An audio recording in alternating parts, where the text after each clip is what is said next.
પ્રસ્તુત છે પ્રાસંગિક ગણેશ ચતુર્થી અને સંવત્સરી. સંપાદન અને પઠન કલ્પના શાહ. દુનિયાના કોઈ પણ સ્થળ પર રહેતા હિન્દુ ધર્મના અનુયાયીઓ કોઈ પણ શુભ કાર્યના પ્રારંભમાં જેનું સ્મરણ કરે છે એવા સર્વ વિઘ્નોના નાશક ભગવાન ગણેશની જન્મ જયંતિ એટલે ગણેશ ચોથ અને જૈનોના પવિત્ર મહાપર્વ પર્વાધિરાજ પર્યુષણ પર્વનો 8મો દિવસ સંવત્સરી મહાપર્વ. આમ આજે ગણેશ ચોથ અને સંવત્સરી પર્વનો સંગમ છે.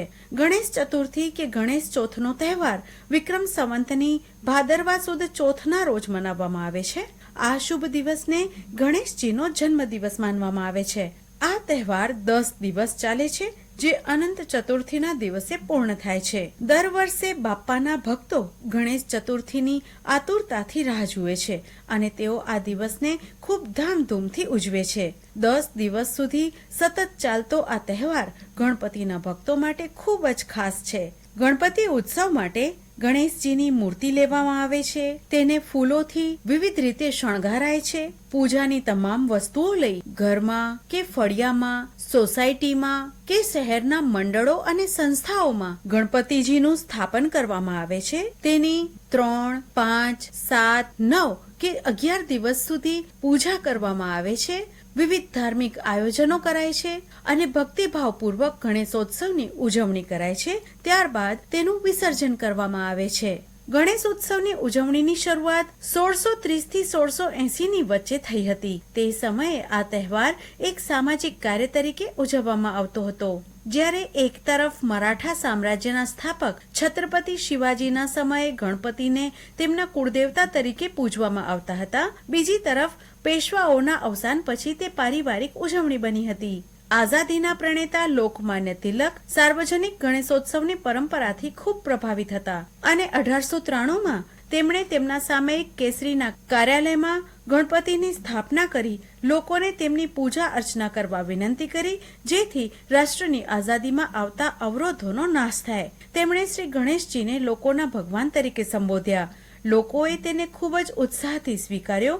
આ પછી ગણેશ ઉત્સવ જન આંદોલનનું માધ્યમ બન્યો. આ ઉત્સવને લોકો સાથે જોડીને તેમણે આઝાદી મેળવવા માટે જનચેતનાને જાગૃત કરવાનું માધ્યમ બનાવ્યું અને તેમાં તેઓ સફળ રહ્યા. આજે પણ સમગ્ર મહારાષ્ટ્ર આ તહેવારનું કેન્દ્રબિંદુ છે, પરંતુ હવે દેશના દરેક ભાગમાં આ તહેવાર લોકોને એક સૂત્રતાના તાંતણે જોડે છે.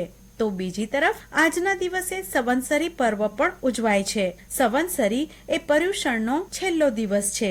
તે પર્યુષણ પર્વનો 8મો અથવા 10 લક્ષણા પર્વનો 10મો દિવસ હોય છે.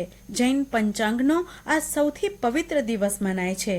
સંપૂર્ણ દિવસ પ્રાર્થના અને ક્ષમા યાચના તેમજ પશ્ચાતાપમાં વિતાવવામાં આવે છે. એક વાર્ષિક વિસ્તૃત ક્ષમાવિધિ સાવંત્સરિક પ્રતિક્રમણ આ દિવસે કરવામાં આવે છે.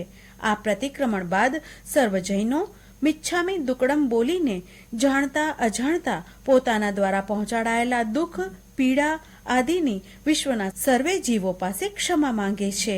એક વિધિ તરીકે તેઓ તેમના મિત્રો, સગા સંબંધી આદિને મિચ્છામી દુક્કડમ કહે છે. બહારગામ વસતા મિત્રો અને સંબંધીઓ આદિની ફોન દ્વારા પણ માફી મંગાય છે.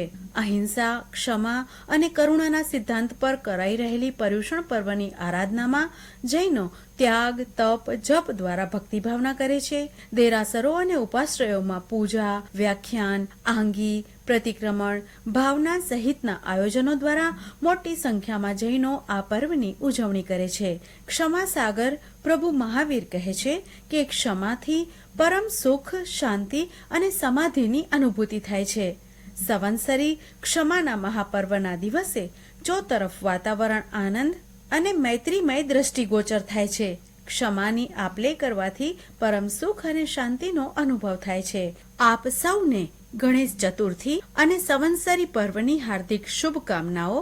સમસ્ત જીવોને મિચ્છામી દુક્કડમ.